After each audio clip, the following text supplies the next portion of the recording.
O PT, durante a sua passagem, tirou 17 bilhões de dólares do BNDES, de dinheiro do brasileiro. Mas qual era o objetivo? O objetivo era buscar fontes de financiamento para que o PT, porque o PT não era uma coisa desconectada, né? O PT é uma grande articulação da esquerda latino-americana, conectado com a esquerda mundial, né? E, vamos dizer assim, articulado pelo Foro de São Paulo. Se a gente tivesse, né, meio centímetro a mais da faca, ou 2 minutos a mais no deslocamento da Polícia Federal, ninguém estava aqui. O Brasil está muito vivo, e ele está vivo por quê? Pela qualidade da gestão. Acabou a roubalheira, isso a gente tem que dizer, porque é verdade. Que alertou que tinha que ter equilíbrio no trato da pandemia, entre proteger a vida, e não faltaram recursos para proteger a vida das pessoas. O Brasil construiu, e aí eu tive a responsabilidade de fazer isso, por determinação do presidente, o maior programa de assistência social durante a pandemia de qualquer lugar do mundo. Não há paralelo no mundo. A maior parte dos países ajudou por 2 ou 3 meses a sua população. Chego aqui já pronto para a guerra, pintado para a guerra. Brasília, a cidade que determina o rumo dos 210 milhões de brasileiros. Um lugar que desperta desconfiança em muita gente. E não é sem razão. Você sabe do que eu estou falando. Mas nos últimos tempos, o Brasil está começando a mudar. E goste ou não, essa mudança passa por aqui. Em uma era de fake news, onde a credibilidade da grande mídia se destrói a cada dia, o cidadão quer conhecer de perto a verdadeira revolução que vem ocorrendo em nosso país. Políticos, artistas, ativistas, personalidades de diversos setores que impactam a vida do povo brasileiro vão estar aqui. E você vai conhecer a verdade, descobrindo o que o Brasil precisa saber.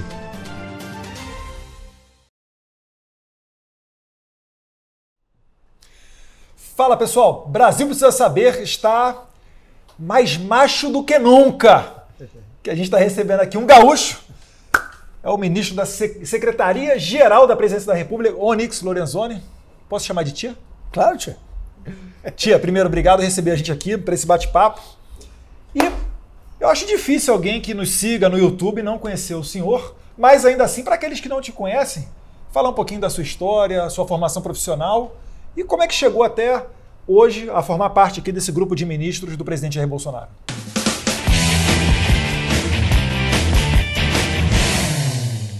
Bom, Eduardo, eu sou veterinário de formação, né? Sou filho de uma família de imigrantes italianos, sou 3ª geração no Brasil. Pai veterinário, eu veterinário, meu filho mais velho, né, que hoje é secretário lá em Porto Alegre. Está cuidando do cavalo aqui do presidente, né? Um dos apelidos do presidente é cavalo. Cavalão. Bom, comecei politicamente, o meu primeiro mandato é em 94, né, como deputado estadual, que eu repito em 98. Em 97 eu vou para o velho PFL, onde eu vou receber então o presidente em 2007, naquela transição de PFL para Democratas. Mas calma aí, em 2004 foi eleito deputado federal, não, em 2002. 2002. Eu chego em Brasília com Lula, né? Fala isso e eu vinha de grandes combates lá, né? Porque a primeira capital brasileira que o PT chegou ao poder foi Porto Alegre, né? Em 88. E por dessas coisas da vida, eu era molecão, eu estava naquela eleição, né? Eu era afiliado na época ao PL, né? Partido Liberal. E aí tinha um jornalista, né, que era uma pessoa brilhante, se chamava Sérgio Jockman. E aí eu acabei vice, entrei na eleição, foi uma eleição onde o PT começou a surgir no sul do Brasil. Eles ganharam a eleição, na época com o Olívio Dutra, né, foi prefeito, o vice era o Tarso Genro. E foi uma disputa forte já, né? Aí eles já começaram botando os pés pelas mãos lá em Porto Alegre. Aí em 92 eu disputo a prefeitura, né? Mesmo, claro, tendo um partido pequeno, sem grande estrutura, mas o debate na fase final da eleição era o Tarso contra mim, né? E eu contra ele, né? Por conta do posicionamento conservador, liberal, as minhas teses que eu defendia. E aí em 94 eu logro a minha primeira eleição como deputado estadual, aí em 98 eu repito a eleição. E aí, em 2002, o partido me escala para me disputar um mandato federal, né? E eu chego em Brasília, já aí com a vitória do Lula, e chego aqui já pronto para a guerra, pintado para a guerra, né?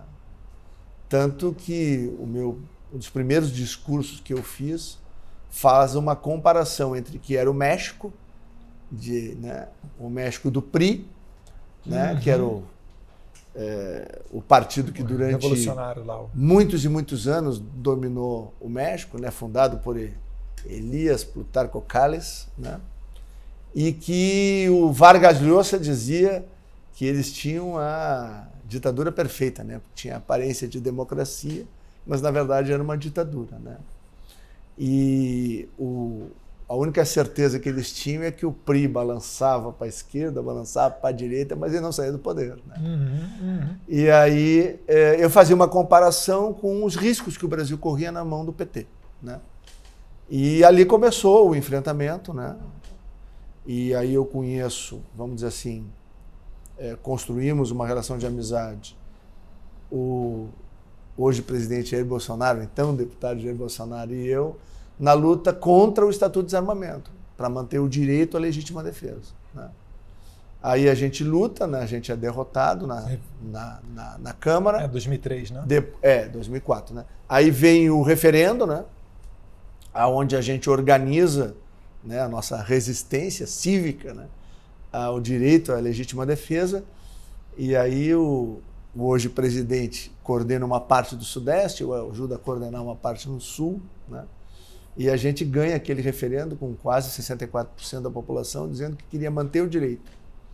E o PT continuou, né, nos tirando esse direito, né? E a gente só recuperou ele de verdade com a vitória do nosso presidente, né? Então, depois de 2007, eu fui líder do Democratas, PFL/Democratas, eu fui o primeiro já chamando do DEM. Foi um período onde o presidente teve no PFL/DEM, ele ficou um ano e pouco, mais ou menos. No período que eu fui líder, ele ficou com a gente, e aí nossa relação se aproximou ainda mais. E aí tivemos muitas lutas juntos, né? Então, aí lá em 2017, eu era secretário-geral do Democratas, aí eu tomo a decisão de acompanhar o então deputado Jair Bolsonaro, vou no Comando Nacional do DEM, ali naquele andar que está lá em cima, né? E aí eu digo para eles que eu levo minha carta de renúncia, e eles me perguntam por quê, eu disse que eu queria ficar livre para apoiar o então deputado Jair Bolsonaro. E aí o presidente do Democratas da época, né, o senador Agripino Maia, disse: tu tá louco? Eu disse: não, eu cansei. Cansou do quê? Da mentira. Eu quero um cara que fale a verdade, eu quero um cara que seja honesto, eu quero um cara que me respeite. E nada disso eu vou ter nessa aliança que o partido vai fazer de novo com os tucanos. E aí foi o momento da minha ruptura, o partido me respeitou, porque eu era secretário-geral já há 4 anos do partido. E aí eu tive a liberdade de, em 2017, começar aqueles movimentos, né, para a gente isso que eu ia perguntar também. Trazer gente. Eu já conheço essa história, mas como é que foi você fazer essa articulação para tentar ter apoio aqui dentro de deputados, dentro do Congresso? Porque lá atrás, hoje em dia, beleza, dá até para dizer que tem uma base bolsonarista, muitos apoiadores. Mas se a gente falando de 2016, 2017, já não tinha tanta gente aqui. Ainda mais aqui dentro do Congresso, né? Onde a cabeça do político sempre rodou naquele sistema de tempo de televisão, fundo partidário, isso daí mais ou menos dá para eleger um candidato assim, assado. Como é que foi você conseguir articular e trazer gente para apoiar o Jair Bolsonaro? Bom, aí a coisa começa um pouco antes, né? Quando deu aqueles fenômenos em 2013, né, que tinha gente aqui, né, no entorno aí do Congresso Nacional, eu procurei, né, tentar entender, né, o que estava acontecendo no Brasil, né? Havia uma grande satisfação, depois vem 2014, né? A satisfação continua, vem 2015 e depois vem o Petrolão, né? E aí explode, né, a situação no Brasil, né? Cada vez fica mais evidente, né? Eu participei lá da CPI dos Correios. Eu me lembro de um fato muito interessante. Quando terminou, eu fui chamado para uma entrevista para um grupo de jornalistas. E aí um me pergunta se o mensalão, né, aquilo que aconteceu lá naquela época, era o maior esquema de corrupção. E eu me lembro que eu fiz uma frase. Eu disse que não. Eu achava que o esquema forte de corrupção estaria na Petrobras ou vinculado à Petrobras. E a minha suspeita tinha origem na CPI dos Correios, porque nós tentamos trazer o presidente da Petrobras à época, por conta daquele jipinho, né? Aquele Land Rover. Ah, o Land Rover. Que foi dado para o Silvio Pereira, né? De uma empresa que, para a gente ter uma ideia, aquela GDK, ela estava para aquela obra como um dermatologista estava para uma cirurgia de fêmur. Não tinha nenhuma habilitação, né? E ela ganhou, tinha um superfaturamento lá de mais de 100 milhões de reais. Então aquilo ligou o nosso alerta, né? Mas a gente não conseguiu trazer, o PT na época era muito forte, eles bloquearam, né? E aí eu disse que o dia que se abrisse a Petrobras, nós íamos entender o que é roubar dinheiro público. E, bom, teve que passar uma série de anos, né? Aquilo, estou falando de 2005, o Petrolão explode, né, em 2015, né? Por aí. Então nós estamos falando aí de mais de 10 anos para que a gente pudesse conhecer o que realmente foi feito pelo PT no Brasil de saquear tudo que era cofre público brasileiro. Mas dá um comparativo para a gente. Como é que começou? Eu sei que o senhor teve atividade muito forte, né, na CPI dos Correios e depois foi na CPI, foi na do Mensalão também. Eu fiz 20 CPI. O Correio depois do Mensalão, depois do Petrolão, mas enfim, na CPI dos Correios, como é que se deu, como é que começou esse caso? Porque para a gente vai se lembrar de algumas figuras, de alguns acontecimentos, mas tem muita gente que nos assiste aqui que tem menos de 20 anos de idade. Né? Como é que começou esse esquema todo do PT e começou a quebrar esse cristal? Porque até então o PT era o partido da ética, né? Sempre dizia contra a corrupção e que mata a cobra e mostra o pau, etc. E tal. Como é que se deu esse primeiro escândalo dos Correios que originou o Mensalão? Bom, o PT, até chegar ao poder federal, ele era financiado, né, por uma tríade, né? Era o lixo, o bicho e o ônibus, né? Por quê? Porque eles tinham ganho em várias capitais, em várias cidades grandes. Né? Tá aí o caso do Celso Daniel, que era um esquema de desvio de dinheiro público que passava por duas dessas três colunas. Né? Quando eles ganham a eleição, em 2002, e chegam ao poder em 2003, lembrar, por exemplo, que teve um decreto ainda em fevereiro do presidente Lula concentrando na SECOM todas as verbas de publicidade, qualquer valor acima de 50 mil reais, sem o aval da SECOM não era liberado. Então ali eles já estavam trabalhando e eles trouxeram para Brasília um esquema que, na verdade, hoje a gente sabe, começou em Minas Gerais, né? Lá com a SMPIB, com a DNA, que chegaram a ser grandes empresas, né, de publicidade e propaganda. Tinha um personagem chamado Marcos Valério, que iniciou suas operações lá em Minas e depois veio com a chegada do PT no poder, ele veio aqui para o governo federal. E, bom, e aí teve um episódio de uma briga entre o Roberto Jefferson e o Zé Dirceu, né, por espaços no governo e também por pagamento de uma conta. O Zé Dirceu deu um calote? O Zé Dirceu deu um calote no Roberto Jefferson. Eles tinham prometido 20 milhões de reais para a campanha de 2004, né, para o PT, para o PTB, e aí pagaram, parece que, algo como 6 milhões, que foi distribuído aos então candidatos do PTB, e houve uma operação chamada Beacon Hill, Farol da Colina, em agosto de 2004, que prendeu 26 ou 27 doleiros, os principais doleiros do centro-sul do Brasil. E aí o argumento do Roberto Jefferson, do Zé Dirceu, que não tinha como trazer o dinheiro para o Brasil, para entregar para o Roberto Jefferson, para ele quitar lá suas contas de campanha. E aí começou uma briga, uma disputa entre eles que vai explodir em julho, se não me falha a memória, de 2005, numa ruptura completa. Aí o Roberto Jefferson falando do Mensalão, e aí começa a CPI, investigação. Bom, aí tem tudo que a gente já sabe. Uhum. Mas qual era o objetivo? O objetivo era buscar fontes de financiamento para que o PT, porque o PT não era uma coisa desconectada, né? O PT é uma grande articulação da esquerda latino-americana, conectado com a esquerda mundial, né? e, vamos dizer assim, articulado pelo Foro de São Paulo. Quando eu cheguei aqui e falava de Foro de São Paulo, as pessoas achavam que era um ET. As coisas que eu dizia, que um dia o PT ia tentar tomar o poder absoluto, montar a pátria socialista. Os caras diziam que esse gaúcho é doido, né? E tem um episódio que me chama muita atenção, que é 98. O presidente na época era Fernando Henrique, ele tinha tido uma queda e o Lula tinha tido uma elevação na pesquisa. E aí estava numa rádio lá de Porto Alegre, Rádio Gaúcha, que tu conhece, e uma entrevista com um sujeito na rádio, que era chamado de professor, e lá pelas tantas perguntam, mas professor, o que vai significar uma eventual vitória de Lula na eleição desse ano, que não ocorreu, né? Fernando Henrique se recuperou. Ele disse, o renascimento do projeto socialista da América para o mundo. Aí no final ele diz o nome, o professor Marco Aurélio Garcia, né? Que sempre foi uma das pessoas que tinha proeminência aí no Foro de São Paulo, né?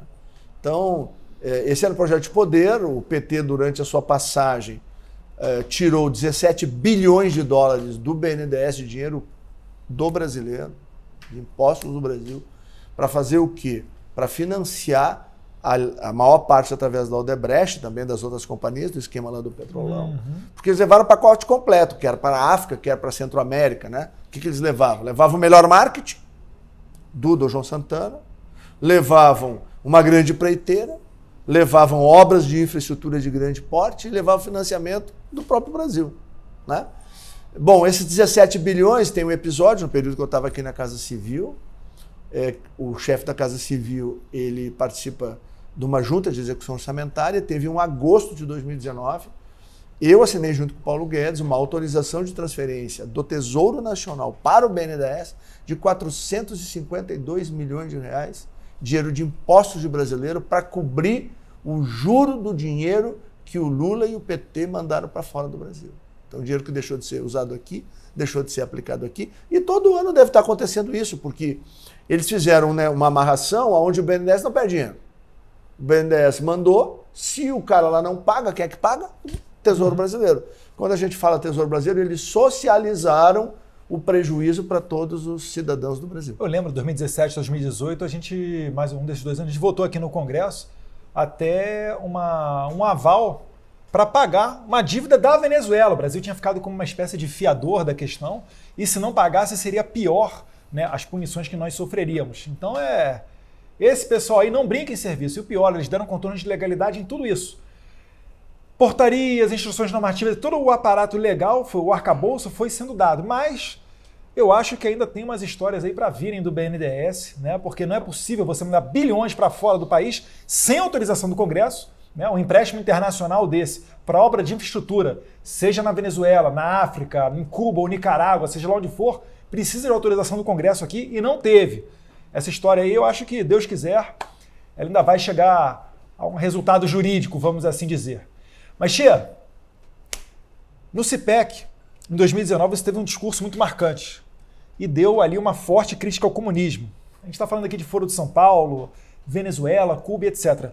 Você ainda vê risco do Brasil se tornar uma Venezuela? Você acha que isso é possível em um curto ou médio prazo?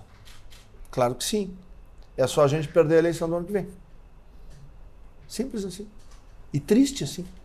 Uhum. Ou seja, nós hoje temos uma luta aqui no Brasil gigantesca. Isso é uma coisa importante, Eduardo, para as pessoas entenderem. O mundo hoje tem uma prevalência do pensamento de esquerda nos países mais relevantes. Depois da queda do Trump, só um líder mundial relevante, num país que está listado entre os 20 maiores do mundo, que tem pensamento conservador / liberal, que é fruto dessa aliança que a gente construiu.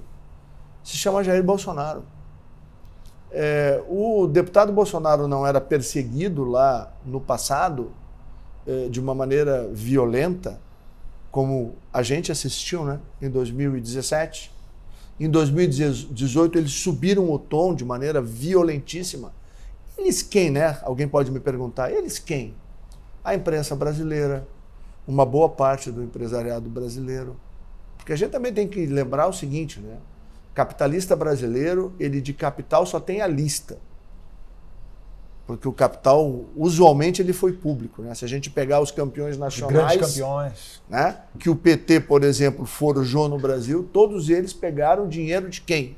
Dinheiro ou do Tesouro ou do BNDES, né? Dinheiro de brasileiro, né? Então, esse aqui é o perfil. E, bom, nós fizemos em 2018, eu dizia que a gente chegou em 17, conversando com as pessoas na Câmara, fazíamos aqueles almoços, jantares, e o café da manhã juntava 3, 2, 5.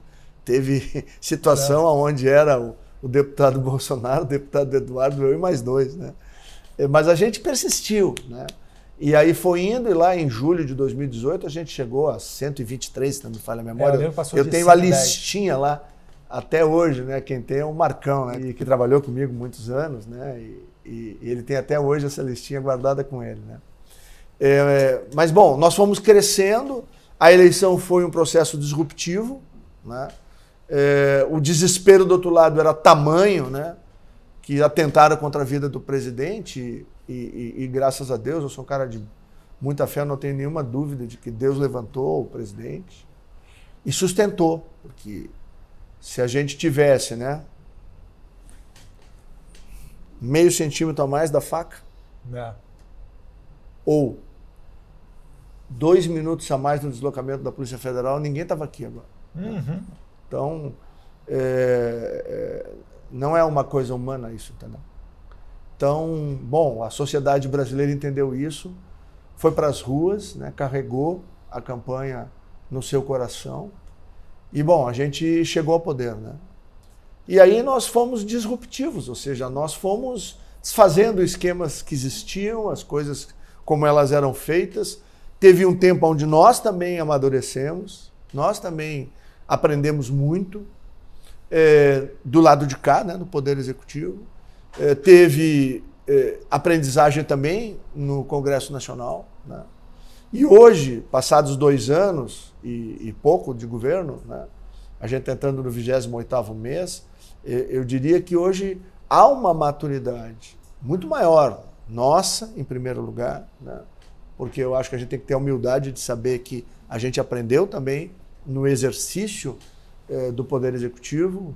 O presidente é um sujeito que tem um coração gigantesco, eu digo sempre, né, para aqueles que têm fé como eu, né, eu olho para o presidente Bolsonaro e eu encontro o mesmo coração que quem estuda a palavra de Deus encontra no livro de Salmos. Davi foi um rei que tinha um coração que agradava a Deus, assim como é o coração do presidente. Quem o conhece sabe do que eu estou falando, né? Então, isso não quer dizer que a gente não possa ter erros ou ter falhas, porque nós somos humanos e todos os seres humanos erram e falham. Agora, ele tem um coração diferente, ele tem algo que agrada muito para quem tem fé, aquele que é o verdadeiro, né, Senhor da nossa nação, que é Deus. Então, eu acredito muito de que hoje nós vivemos um outro momento em relação ao início do governo, um momento que caminha para a gente ter um entendimento e a fixação de uma relação entre o executivo e a sociedade, o executivo e o legislativo, que serão e são e continuarão sendo transformadoras da vida nacional. Porque só isso explica, né, essa compreensão que a maioria da sociedade brasileira tem. Não há nenhuma pessoa no planeta Terra, nenhum líder nos últimos 50 anos que foi mais atacado, mais perseguido, mais agredido, mais enxovalhado do que o presidente Jair Bolsonaro. E por que resiste essa conexão com a população? Porque ela é construída sobre a verdade. Ele é de verdade, ele é de carne e osso, ele é honesto e ele é verdadeiro e sabe que tem uma missão e nos cobra todo dia, Eduardo. Toda reunião ele diz pra gente, nós estamos com uma oportunidade única, nós temos uma missão de transformar o Brasil, nós não podemos falhar e nós temos que servir o povo brasileiro. E a população brasileira entende que hoje ela tem um governo que a serve e que é completamente diferente daquele governo que passou por aí e que lamentável e que graças a Deus é passado e não vai voltar. Aquele governo se servia dos brasileiros. E a nossa grande diferença está aí. É por isso que eu acredito que o presidente ganha a eleição ano que vem, no primeiro turno. Amém. Tia, você falou aqui da imprensa. E recentemente viralizou um vídeo onde você dá uma afrontada no jornalista que, de alguma maneira, fazia uma crítica velada, mas querendo empurrar aquele rótulo de genocida, como se o presidente fosse responsável por todas as mortes nessa pandemia, né? Como é que é essa relação do governo federal com a imprensa? Você acredita que existe uma maneira da gente resgatar uma imprensa mais, digamos assim, mais séria? Porque até mesmo tentar vincular o presidente ao assassinato da vereadora Marielle Franco já foi tentado, né? E isso daí não dá para dizer que é uma imprensa séria, né? Sem generalizar, obviamente, porque existem vários meios de comunicação e muitos deles respeitáveis. Mas como é que é essa relação do governo federal com a imprensa? Tem uma maneira de ter uma relação mais amistosa? Será que o governo federal poderia dar alguns passos nessa direção? Porque muita gente acredita, tem essa visão ainda o quanto maniqueísta, digamos assim, de que é só uma questão de sentar e dialogar. Como é que você enxerga essa relação hoje? Bom, primeiro, eu acho que tem uma parcela da imprensa brasileira de jornalistas sérios e que fazem jornalismo com critério, para informar e levar a verdade para o seu telespectador, ouvinte ou assistente. Agora, essa extrema imprensa que é engajada do ponto de vista político, eu não acredito. Eu acho que nós vamos guerrear com ela o resto desse mandato. E eu vejo como a possibilidade de os veículos entenderem o segundo recado da população, que vai ser o ano que vem, entendeu? Eu acho que daqui até lá eles vão jogar no quanto pior melhor, eles vão continuar na contabilidade da morte. Todo mundo esquece que o Brasil é um dos países que mais cura o Covid no planeta. O Brasil construiu, e aí eu tive a responsabilidade de fazer isso, por determinação do presidente, o maior programa de assistência social durante a pandemia de qualquer lugar do mundo. Não há paralelo no mundo. A maior parte dos países ajudou por 2 ou 3 meses a sua população. No ano passado, e aí eu lembro do plano de governo, né? E lembro, né, que a gente tinha lá o caminho da prosperidade, 3 grandes eixos: constitucional, ou seja, mostrar que o governo era rule of law, que era dentro da lei, como diz o nosso presidente, nas 4 linhas, e ele joga nas 4 linhas, né? Seria eficiente, e nós mostramos essa eficiência, Eduardo, ao longo do primeiro e do segundo ano do governo, né? Qual era a projeção dos sábios da Folha de São Paulo, do Estadão, da Globo, da Veja? O Brasil vai cair 11%. O Brasil caiu 4%, o PIB brasileiro. Um dos PIBs que menos caiu do mundo. Tivemos uma geração de emprego gigantesca no final do ano passado e esse ano, em plena pandemia, batendo recordes em geração de empregos. Ou seja, o Brasil está muito vivo. E ele está vivo por quê? Pela qualidade da gestão. Acabou a roubalheira. E muito elogiado até pelo Banco Mundial, FMI. O Brasil vendendo passo. E a outra pergunta, qual é o país que durante a pandemia fez reformas como nós fizemos? Marco do saneamento, nova lei do gás, Banco Central Independente. Me mostra um, escolhe os 50 melhores países do mundo e me dá o nome de um que fez metade do que fez o Brasil. E fez por quê mesmo? Porque tem um presidente sério, um governo sério, que soube aprender e construir com o parlamento brasileiro um outro tipo de relação. Então, isso a população percebe, isso a população enxerga. Então esse é um governo eficiente. E quando nós vamos para o outro tripé que sustentava o caminho da prosperidade, era o da fraternidade. Como que o presidente era visto em 2018? Como que ele era falado em 2018 nas agressões que ele sofria? Ele é um cara que não discrimina. Ele é um sujeito, volto a dizer, que tem um coração gigantesco. Ele é uma pessoa preocupada com os que mais sofrem. Eu fui com ele no Chaparral, faz 3 semanas. Como é que ele fazia?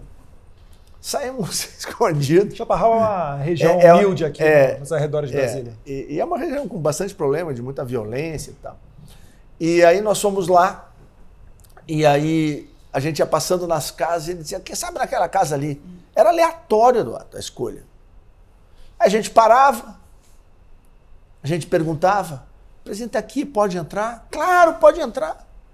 Ele ia para dentro das casas das pessoas, conversar com as pessoas, ele ia perguntar para as pessoas o que elas estavam passando, qual era a dificuldade, onde é que estavam os problemas, né? Tomava lá um café preto, né? Às vezes dava uma bolachinha para ele, né? E um negócio muito, muito duro. Uma mãe com 2 crianças, a moça era tipo manicure, essas coisas, fechou o salãozinho dela, ela estava sem ganhar nada, porque ela vive do que ela faz, fechou o salãozinho da patroa dela, né? Ela era empregada. O marido tinha uma pequena distribuidora de bebida e naquele dia o marido está fazendo uma... Cara, cadê teu marido? Então está fazendo uma mudança. Ia ganhar, sei eu, 50, 100 pila para fazer a mudança. Era um bico que ele estava fazendo ali. Então o presidente tem isso, ele vai lá. E aí ele brigou muito, né? E ele nos cobrava muito que o auxílio emergencial atingisse os invisíveis. Essa era outra pergunta que eu ia fazer. Como é que deu conta de descobrir esses invisíveis? Eu sempre falo o seguinte, o PT estava tão... Os projetos do PT, por vez a vez, às vezes tinham um pano de fundo bom, mas sempre acabavam se revertendo em algo eleitoreiro. Por exemplo, Bolsa Família. Quando chega a época de eleição é o seguinte, vota no candidato do PT, que se votar no outro ele vai cortar o Bolsa Família. Diziam isso do presidente. E eles estavam muito confortáveis, certos que ganhariam as eleições. Tanto que existem esses invisíveis. O que são esses invisíveis e como é que foram descobertos? Bom, a pergunta é excelente, Eduardo, pelo seguinte, estava faltando o eixo fraterno, né? Então aí me permite entrar na visão fraterna que o presidente e o governo têm. O Brasil ousou, né? Nós escolhemos um aplicativo de celular, né? E quando nós chegamos no Ministério da Cidadania, tinha 75 milhões de pessoas no cadastro único. 15 milhões não tinha CPF. Então, na verdade, não servia para muita coisa. A gente fez uma força-tarefa em março, antes ainda do auxílio emergencial. Botamos 5 milhões de CPFs, ficou faltando 10. Quando veio a missão de organizar o auxílio emergencial, a tese era fazer como fez os Estados Unidos, mandar cheque para casa das pessoas. Um papel lá, um prédio. Né? Só lembrar, os americanos têm entre 20 a 30 milhões de cheques, eles mandaram 100 e tantos milhões de cheques que não chegaram até hoje. Né? Não encontraram as pessoas. Então, a gente ousou ao inventar um aplicativo de celular, que a Caixa topou desenvolver, e ela tem mérito por isso, para poder encontrar os elegíveis da lei. Aí eu me lembro, o presidente me ligou numa quinta-feira de tardezinha, dizendo, ô Gauchão, eu assinei aqui um negócio do auxílio emergencial, aquele jeitão dele. Você tem aí quantos dias aí para descobrir a pessoa. Trata de dar jeito de pagar ligeiro. Bom, aí tem algumas pessoas que estão aqui, que estavam lá naquela equipe, na sexta-feira a gente reuniu, e na terça-feira, ele assinou quinta tarde, publicou no Diário Oficial da sexta, então sábado, domingo trabalharam de noite, segunda, na terça-feira nós botamos o aplicativo no ar. Tá? E na quinta, 9 de abril do ano passado, nós pagamos os primeiros 6 milhões de pessoas. Né? Claro, aí nos valemos do cadastro único existente. Bom, resumo da ópera. No final de tudo, nós encontramos 26 milhões de invisíveis. 26 milhões. Pessoas que nunca tinham tido nenhum contato com o governo. Zero. O governo não tinha nada delas. A pessoa não tem nem identidade. Nada. Hoje estão todos cadastrados com seu CPF, com o seu CEP, a sua composição familiar, a sua atividade.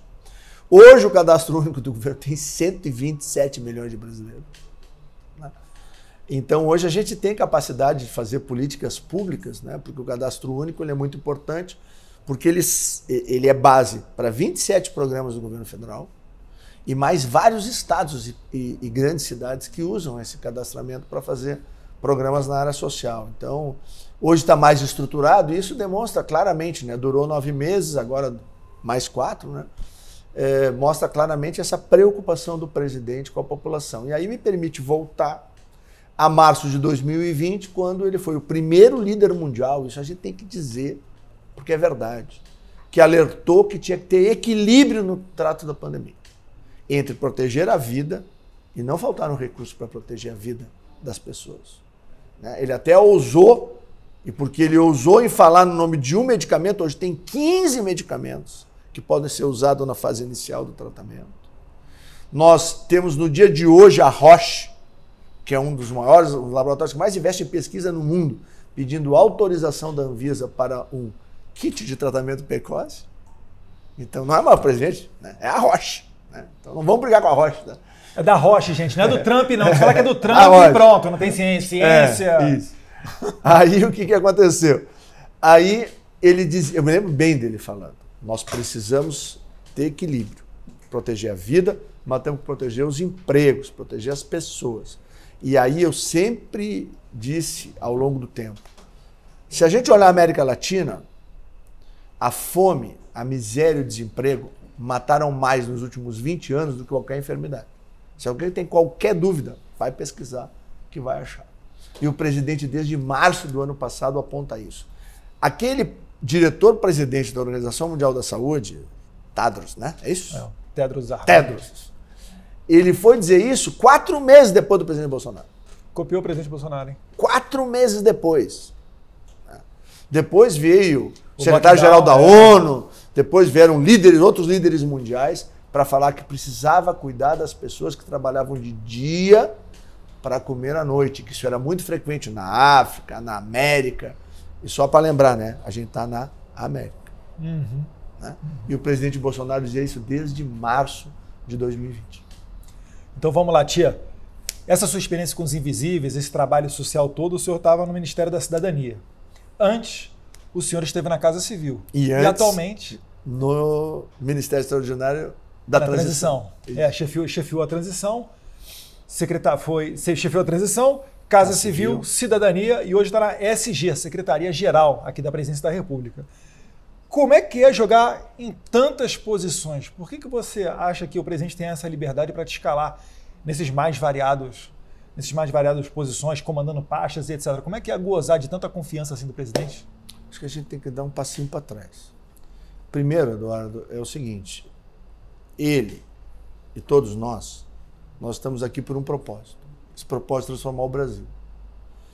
E aí tu é testemunha, desde o período de antes da transição, eu sempre tinha preocupação em da gente ter um time. Né? Eu sempre brincava que a gente era do time Bolsonaro. Brincar falando sério. Isso é muito importante, ter unidade, ter integração, ter lealdade e ter parceria verdadeira. Então, assim, e aí eu sempre levo para o lado do futebol, dizendo que não importa se a camiseta é A3, que tu tem que dar bico para fora da área, né? Que era o papel da Casa Civil, né? Tirar problema de dentro da área para não tomar gol. Ou se tu tá, né, na meia cancha, né, que é onde eu estou hoje, né? Lançar para o presidente fazer gol, né? Ou o governo. Ou se tu tá lá numa ponta direita, né, para tentar tocar a bola para dentro da área para outro meu fazer o gol, né, como era o caso da Cidadania. Então o que importa para mim é a gente poder fazer o que todos nós nos empenhamos por fazer. Servir o Brasil bem, servir aos brasileiros, transformar a vida dos brasileiros, fazer com que a vida seja mais simples, que a vida seja mais fácil, que o governo pare de pesar sobre a vida de cada um. Né? Do ponto de vista da decisão dele, de tirar daqui e botar para lá, aí tem uma relação de amizade, de confiança, de lealdade absoluta, né? Que eu digo a todos. Né? Às vezes fico me perguntando, né, o que eu vou fazer o ano que vem, eu digo que 2 messias é que vão resolver. Primeiro de cima e depois o que está no terceiro andar, que é o presidente Jair Messias Bolsonaro. Né? Por isso, a gente tem uma ideia, um projeto, o nosso sonho de todos nós, né, e todos aqueles 57 milhões de brasileiras e brasileiros que votaram no presidente, de mudar o Brasil. E aqui vai uma palavra para quem apostou na gente. E tem gente que votou na gente hoje por conta dessa enxurrada de informações mentirosas que são veiculadas aí na imprensa, distorção de fatos, né? Essas pessoas, algumas têm alguma resistência hoje, né? Eu acho que tem 2 formas de acabar com a resistência. A primeira delas é aí naquela famosa reunião de abril do ano passado, né? que a gente vê ali? A gente vê um presidente apaixonado pelo seu povo, lutando com todas as forças para fazer com que os seus ministros sirvam ao seu povo. Se ele diz um palavrão, se ele xinga, ele está preocupado com quem ali? Com ele? Com a imagem dele? Com os ministros dele? Não. Ele está preocupado em entregar para quem está do outro lado, para quem realmente precisa que o Brasil se modifique. E a energia que ele usa ali é a indignação, porque ele estava vendo o que hoje nos indigna a todos. Prefeito mandando prender mulheres que estão numa beira de praia, pessoas hoje que estão querendo ganhar o pão de cada dia dignamente, sendo agredidas, arrastadas por uma delegacia. Voltado. Era isso que ele não queria. E era isso que ele estava indignado. E ali naquela equipe, lamentavelmente, tinha traíra. Hoje a gente sabe. Tinha. E ele falava com a mesma intensidade com que ele confiava e com que ele desconfiava. Com a mesma energia. Ele passou geral. A gente não quer um presidente assim? A gente não quer um homem que saiba que tem que servir quem está lá na rua, que não tem voz aqui. É isso. E se alguém ainda ficou com dúvida, isso está aí me olhando, achando que eu estou te lembrando de uma coisa que é fundamental, porque é princípio. Tu tem que eleger presidente pelos princípios que ele carrega dentro do coração dele. Não pelas luvinhas de pelica ou pela conversa arrumada que ele faz. Nós já tivemos um presidente com luva de pelica, com um linguajar maravilhoso, que falava 200 idiomas. Mas quando ele ia lá fora do Brasil, era chateau não sei do que, de 5 mil reais ou $1.000 a garrafa, restaurante do não sei o quê. Nosso presidente é como a gente. Ele vai em Davos, ele vai no shopping e compra na pasta da alimentação. Eu estava com ele no Japão e aí mandaram servi-lo de umas iguarias japonesas. Ele botou o olho, sabe no quê? Num cheeseburger.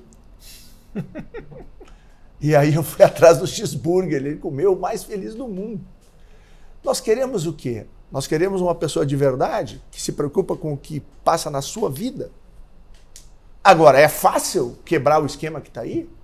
É fácil enfrentar 40 anos de uma estrutura de poder que foi se adaptando e, o que é pior, foi se transformando numa máquina de moer aos brasileiros e brasileiras para dar condição de conforto, riqueza e melhoria de condição para essas pessoas? Ou a gente quer um presidente que dá porrada na mesa, mas faz o Brasil funcionar? E se alguém tem alguma dúvida, lembra da gravação do Cajuru? O que ele disse pro Cajuru? Ô meu, investiga todo mundo, pô. Ele não pediu para enterrar a CPI. Investiga todo mundo. Eu não tenho medo de nada. Por que ele não tem medo de nada? Primeiro, porque tem Deus no coração. Segundo, porque ele trata com a verdade. Se tem um testemunho que eu posso dar, é esse. E não é um testemunho de um governo. É testemunho de uma vida longa de relação, de amizade. É assim desde 2003. Então eu não estou falando de 10 dias, eu estou falando de muitos anos. Eu pensei que na história do Japão fosse contar a história do quarto. Quando falou o valor. Porque no Japão, essa é maravilhosa. O Japão é um país de território muito curto, então o território é disputadíssimo, né? A especulação imobiliária é alta. Então qualquer metro quadrado ali é caríssimo. E o hotel E nós fomos de classe econômica. Em uma semana nós viajamos por Japão, Coreia do Sul e Taiwan. E chegando no Japão... Para ver educação e inovação. Né? Eu vou dar deixa para o Tia falar um pouquinho mais sobre essa viagem que a gente fez junto, inclusive, com o ex-ministro de Educação, o Abraham Weintraub, o irmão dele, o Arthur, o Flávio e o Carlos. Né? Inclusive, os irmãos Weintraub participaram muito nessa confecção do plano de governo. Mas, enfim, chegamos lá no Japão, mas ele ficou sabendo a preço da diária, o que ele falou? Negativo, vai dividir por 2, é 2 por 4. Não foi negativo, né? Só que assim, o quarto era assim, era o tamanho da cama e acabou. Não, mas eu fiz uma sacanagem com ele. Eu lembro que é o seguinte, eu rachei quarto com o Flávio, para começar, tinha que rachar a cama, era uma cama só de casal, tinha que rachar a cama, olha que maravilha. E para você chegar até o banheiro, você tinha que pular por cima da mala, porque não tinha espaço. Não tinha espaço.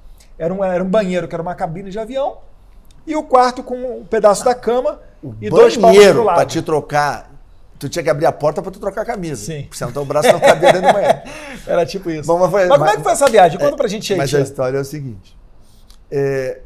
Aí surgiu a ideia da gente levar... Isso foi 2018, né? Começo de 2018, janeiro. Em 2017 surgiu a história.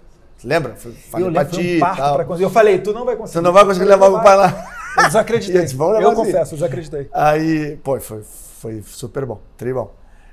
Aí o que aconteceu? Aí quando eu levei o primeiro programa para ele, aí ele olhou e eu disse, tá, tem um probleminha. Ele disse, qual?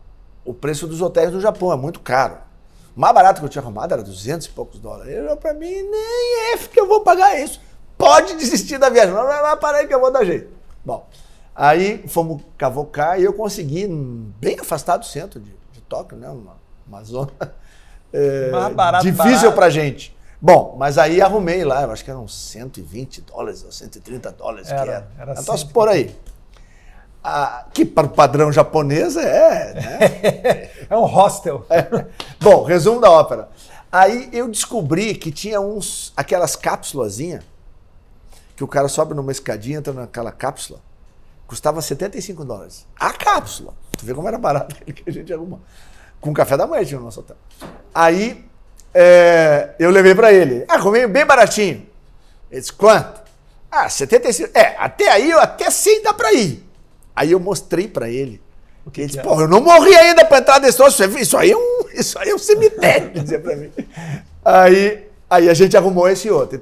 Aí ele topou e tal, deu tudo certo. Mas ele dividia a cama, né? Uhum. Ele perguntou pra mim, tá pra dividir? Eu disse, tá, não sei. Aí eu liguei pro hotel, descobri que dava, né? Aí eu disse, dá pra dividir. E aí ele dividiu, né? Vocês 4 dividiram tem vídeo até disso daí. Mas, Gia, fala pra gente, como é que foi essa viagem? De questão de o que foi lá, conhecer o quê, etc. Na verdade, a gente foi ao Japão, Taiwan e Coreia do Sul para ver, principalmente o Japão como se reconstruiu, né? Mas no caso da Coreia e do Taiwan, são países que não têm nada, são países muito pobres. E eles aplicaram numa educação de qualidade e desenvolveram a partir daí uma possibilidade de gerar muita tecnologia através da inovação. Então, a gente queria que o nosso candidato a presidente, então, pudesse conhecer isso, né? E vamos lá, quer o resultado concreto da viagem? Quando o Marcos Pontes levou para o presidente o ano passado a ideia de financiar 10 laboratórios brasileiros para desenvolver uma vacina brasileira para o Covid, o presidente ficou com um ponto de interrogação na cabeça, né? Mas, quando ele disse que isso era um processo de inovação e que o Brasil poderia ser um dos raros países do mundo a ser fabricante de vacina, o presidente lembrou lá da viagem e disse, manda o Paulo Guedes arrumar dinheiro e vamos financiar. Resultado, tem 15 dias, um pouquinho mais, um dos laboratórios pediu fase 1 e fase 2 para desenvolvimento da vacina brasileira. O ministro Marcos Pontes diz que até o final do ano ele deve fechar a fase 3. Então, o Brasil, porque o Pazuello trabalhou em silêncio em 2020 e comprou o pacote tecnológico da AstraZeneca, e em 60 dias a Fiocruz vai ter da célula-mãe ao IFA, que é o insumo farmacêutico ativo, para chegar na vacina.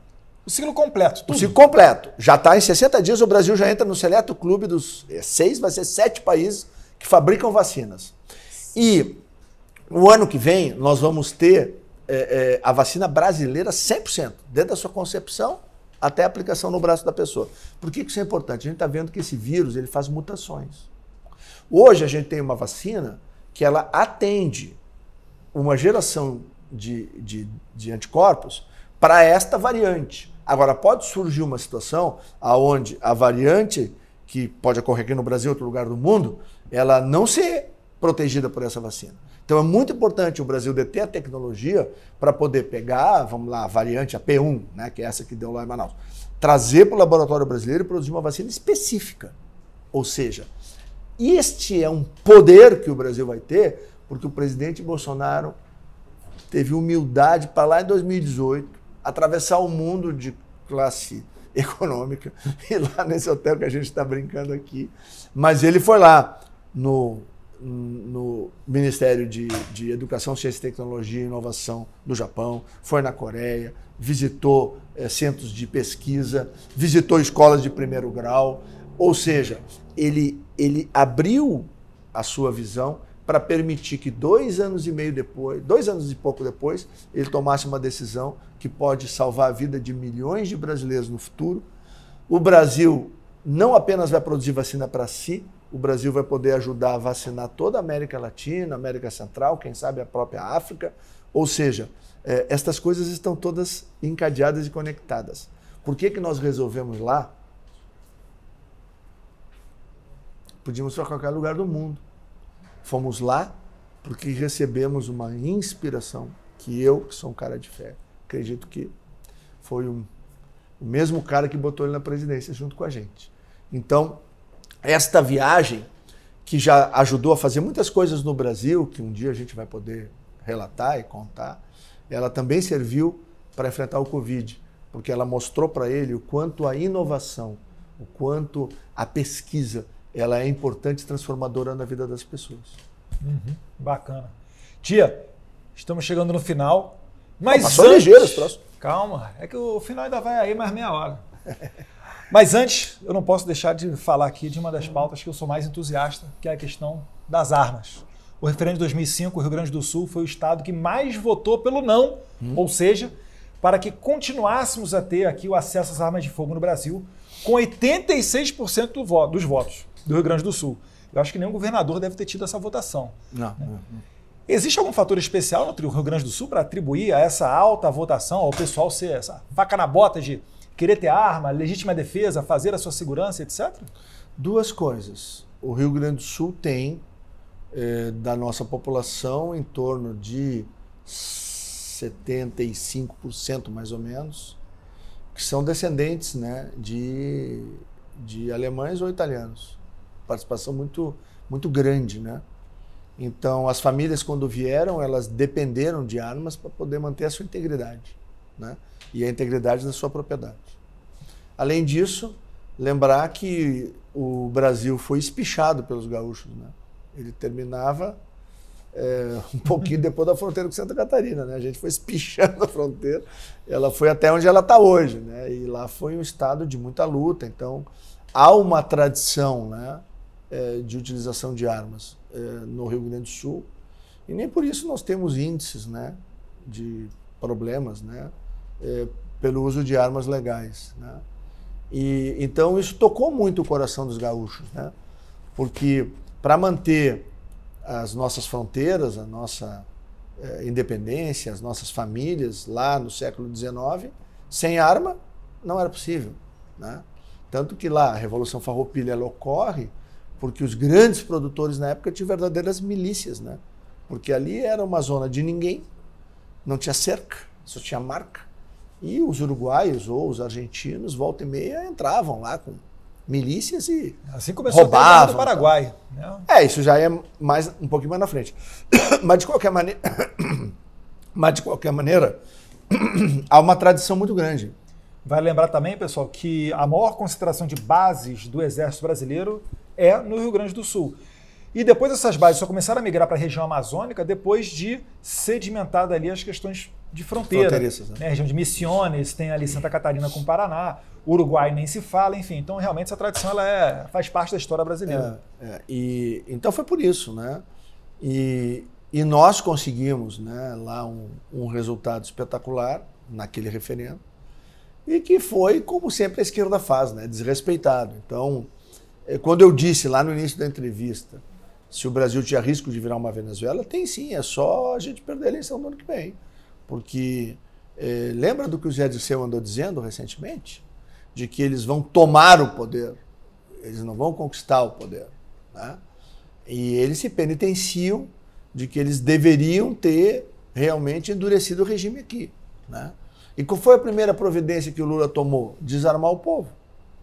Não houve o desarmamento amplo, geral e restrito, como foi na Venezuela, porque a gente conseguiu trancar o pé no referendo, né? E mesmo com eles continuando a política desarmamentista, apoiados pela Rede Globo, eu não vou esquecer nunca disso, né? Os artistas, o Brasil Angélica, recebendo dinheiro aí de vários governos internacionais, né? Porque é como o presidente disse, a população armada não tem nenhum tiranete de plantão aí que vai dominar, não, né? O bem maior é a nossa liberdade, e esse a gente tem que preservar, inclusive com a própria vida, porque não tem nada mais importante do que isso. Com certeza.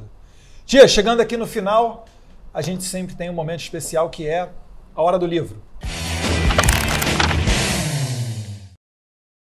O livro aqui que a gente vai presentear o Tia, também conhecido como Onyx Lorenzoni, é a Bíblia dos conservadores, né, a coletânea do professor Olavo de Carvalho, o mínimo que você precisa saber para não ser um idiota, né? Já li, livro muito bom, fala sobre tudo, história, comunismo, cultura, gramscismo, marxismo, enfim, realmente ele atravessa por todas as questões sensíveis e caras a todos aqueles que respeitam a família, a religião, querem legítima defesa. Então é realmente um livro que eu recomendo e muito. É um best-seller. Obrigado. Espero que faça boa leitura. Vou ler rápido. Tia, falei de religião e eu fui no seu casamento, né?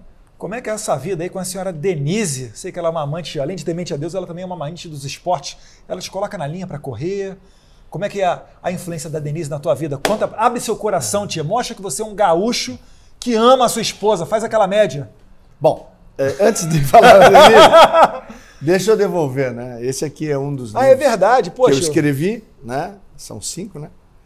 E esse é uma trilogia chamado A Máfia da Estrela. Começou com esse aqui, que foi lá na CPI dos Correios, que esse aqui não tem mais, né? Que é o número 1. Depois veio o julgamento, que foi a ação penal 470, né? E conclui com esse, que esse aqui vai da chegada deles na prefeitura de Porto Alegre, em 88, até o impeachment da Dilma, tá? Então termina a trilogia aqui. Então na trilogia é assim, né? É assim, 1, 2, 3. Você mesmo que escreveu todos eles, né? Hã? Você que escreveu todos eles? Eu escrevi todos, mais aqueles 2. E esse aqui vai ficar para ti. Esses 2 eu não posso dar, que são os únicos que eu tenho. Bom, o meu casamento com a Denise é uma coisa que só se explica pela interferência divina. E eu sou muito feliz com a mulher que tenho. Ela é uma triatleta, né? Eu sempre gostei de esportes, então isso foi um ponto que nos atraiu muito. Eu continuo treinando, né? Todo sábado aí eu dou uma puxadinha. Esse sábado agora são 12 quilômetros que eu tenho que fazer, eu corro uma média de 30 a 35 por semana em casa, né? E é o jeito de poder aguentar o tranco, né? O chefe aí não dá moleza, né? Então a gente tem que estar em forma para poder Tem que ter histórico de atleta, fala aí. Tem que ser. Tia, show de bola, brigadão. Eu queria alegria. só que deixar essa mensagem para todo mundo que está enfrentando essa pandemia, o pessoal que às vezes perde a esperança, que acha que não vai dar certo, que teve um negócio que faliu, ou aquele lockdown que está em vias de acabar, aí chega o governante, estende por mais 15 dias. Uma mensagem para essa pessoa, o que ela pode esperar do Brasil no governo Bolsonaro, e agora com esse seu retorno à rotina do presidente, essa proximidade, já que a gente está fazendo até esse programa de dentro aqui do Palácio do Planalto. Bom, é importante de dizer o seguinte, a gente tem presente, apesar das dificuldades que nós estamos vivendo, essa pandemia ela é uma doença que o mundo desconhece. O Brasil, graças ao comando firme do presidente Bolsonaro, enfrentou nas 3 grandes frentes, que é a frente de saúde. Nunca estados e municípios receberam tantos recursos para poder estruturar o SUS. Eu me lembro, quando eu estava no Cidadania, as pessoas vinham perguntar do auxílio emergencial, que foi o segundo grande pilar, né, do enfrentamento a essa pandemia. E eles ficavam também muito surpresos com o SUS, porque o SUS é uma invenção brasileira, não tem nos outros países do mundo. E nós conseguimos dar uma resposta extraordinária usando, né, essa estrutura de atendimento a todos, né, que se criou no Brasil. E, por fim, eu quero lembrar que nós conseguimos enfrentar a pandemia sem ter caos social. Nenhum canal logístico foi afetado. Nós não tivemos problema de energia elétrica, nós tivemos problema de combustível, nós não tivemos problema de abastecimento de alimentos. Os portos brasileiros, todos eles, o que trabalham com exportação o ano passado, oscilaram de 5% a 15% de resultado superior ao ano anterior, no meio de uma pandemia. A economia brasileira, a gente já falou aqui, respondeu fortemente. Então, nós temos sim caminhos. O Brasil tem caminhos. Nós deveremos, até o início do mês de agosto, estar com mais da metade da população brasileira vacinada. O Brasil será o 4º país que mais vacina no mundo. Brevemente, coisa de mais 10 dias, nós já passamos o Reino Unido, né? E claro, aí ficamos atrás dos Estados Unidos, não vamos ultrapassar nem a China, nem a Índia, né? Porque são países populacionalmente muito maiores do que nós. Deveremos ter a população completamente vacinada dentro do segundo semestre. Nós temos 530 milhões de doses de vacinas já adquiridas, já contratadas. Portanto, nós temos hoje a Fiocruz produzindo 1 milhão de doses por dia. Nós, daqui 60 dias, nós já deveremos ter toda a produção dentro do país. Então, o Brasil tem presente, o Brasil tem futuro. Agora, gostaria de falar para aquele que votou no passado no presidente, que acredita no que nós estamos fazendo, de que nós precisamos continuar unidos, nós precisamos continuar juntos. Enfrentar um sistema que levou 40 anos para se estruturar, não vai ser em 28 meses que nós vamos mudar, não. Nós precisamos de mais tempo. Nós temos confiança no que nós estamos fazendo e nós já tivemos vários momentos para que cada um de nós pudesse se orgulhar da decisão que nós tomamos em 2018. E eu tenho certeza que nós poderemos sim continuar levantando cada vez mais alta a bandeira verde e amarela. E eu quero terminar te dizendo que a bandeira brasileira jamais será vermelha, ela será sempre verde e amarela, falando de um país livre, falando de um país que respeita a família, falando de um país que respeita a liberdade das pessoas. Nós temos o presidente mais atacado da história brasileira e talvez da história mundial. A gente não tem cerceamento de liberdade de imprensa. Dizem coisas horríveis, mas tem o direito de dizer, e nós respeitamos. Se você quer um país livre, democrático, com valores e princípios cristãos, esse é o nosso país, esse é o nosso Brasil. E nós não vamos entregar esse país para ele, de jeito nenhum. Perfeito, tia. Quando tiver um churrasco, me chama, hein? Tá combinado. Beleza. Pessoal, terminamos por aqui esse bate-papo. Sempre lembrando a você que, se possível, se inscreva no canal, curte aquele negócio lá de botar maior, como é que se fala? Maior alcance aí no vídeo. A gente agradece, tá? E aqui a gente sempre tem assuntos como esses daqui interessantes. A gente falou de pandemia, né? A questão das estruturas aqui, SG, Secretaria, Casa Civil, Ministério da Cidadania, o passado do PT, o mal que eles fizeram ao Brasil, ao Rio Grande do Sul, enfim, um monte de assuntos, porque aqui sempre tem o que o Brasil precisa saber. Muito obrigado, até a próxima, fiquem com Deus.